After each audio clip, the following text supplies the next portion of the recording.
Priatelia, aspoň takto narýchlo vám chcem približiť tento nádherný interiér milovaného a nenávideného Porsche 911 generácie 996. Záleží od toho, že do ktorej kategórie spadáte vy.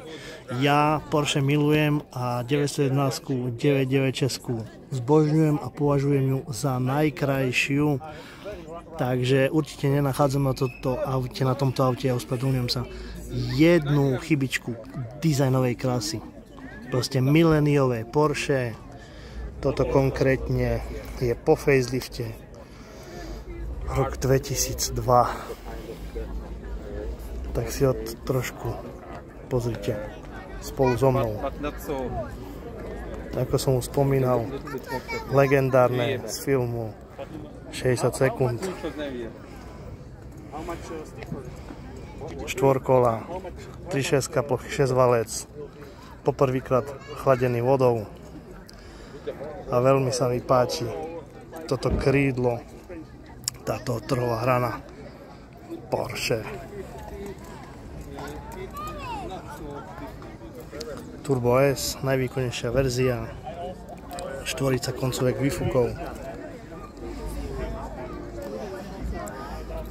Porsche robí veci inač. Porsche je veľmi vzácne a veľmi výnimočné. Ešte sa pozrieme na ňo odtiaľ.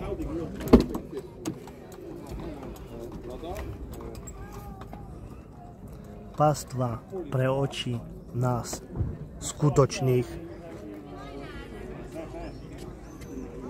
srdcom autičkárov.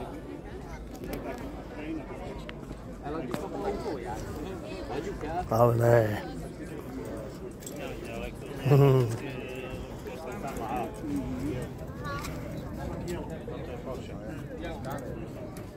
Porsche 911 996 Turbo S, priatelia. Ďakujem vám za pozornosť. Moje meno je Matúš Rejta a srdečne ďakujem, že ste sa pozerali.